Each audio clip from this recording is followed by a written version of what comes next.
In the sleepy town of Willowbrook, a quiet place where everyone knew everyone, something happened that would shake the community to its core. A crime that left the town in fear, and an unsolved mystery that would haunt the residents for years. This is the story of the disappearance of Maria Hopkins.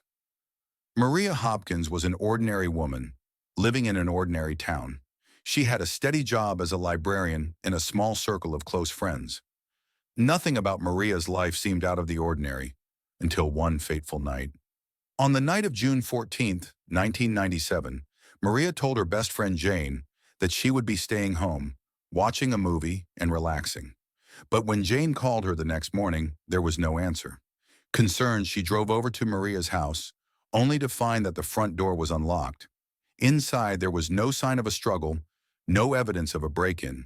But Maria was gone. Her purse, keys, and phone were all left behind. It was as if she had simply vanished. A thorough investigation was launched, but there were no witnesses, and the police found no immediate leads. Maria's family and friends were frantic.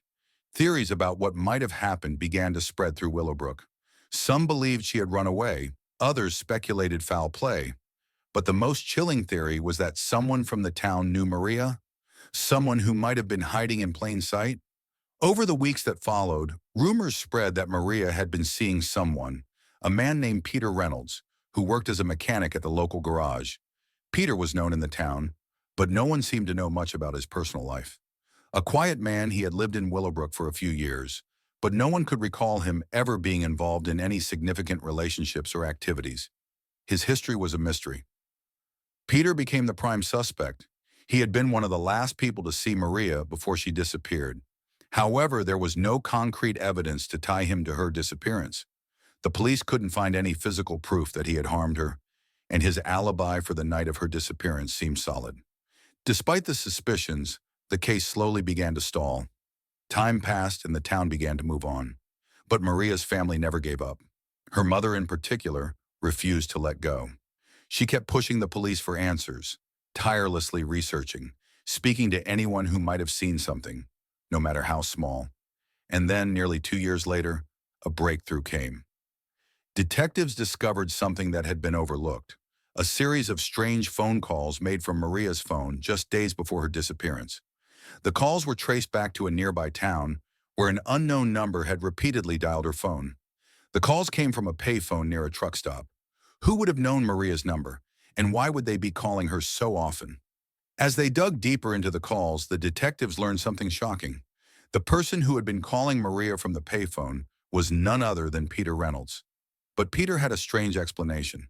He had been trying to reach Maria to discuss something important, but she never returned his calls. He claimed they had been having an affair, and he wanted to speak to her one last time. Peter was finally brought in for questioning again. This time he cracked. In a moment of desperation, he confessed that he had been in love with Maria and had become obsessed with her. But Maria had rejected his advances, telling him she was seeing someone else. He could not bear the thought of losing her. On the night of June 14, Peter drove to Maria's house, hoping to confront her one last time. When she refused to see him, something snapped. In a fit of rage, Peter attacked Maria. He accidentally killed her in the struggle, panicked, and fled the scene. He later staged the house to make it seem like she had disappeared willingly, but in the end, his guilt had caught up with him. Peter Reynolds was arrested and charged with the murder of Maria Hopkins. His trial was a media sensation, and the people of Willowbrook were left stunned by the truth.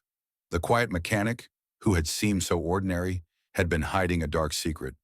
Maria's family finally had closure, but it came at a great cost. Peter was sentenced to life in prison, and the town of Willowbrook would never be the same. The mystery that had gripped the community for years was finally solved, and the truth behind Maria's disappearance was revealed. Maria's story serves as a haunting reminder that sometimes the most dangerous criminals hide behind the most ordinary of faces, and that even in the smallest towns, the truth will always find a way to emerge, no matter how long it takes.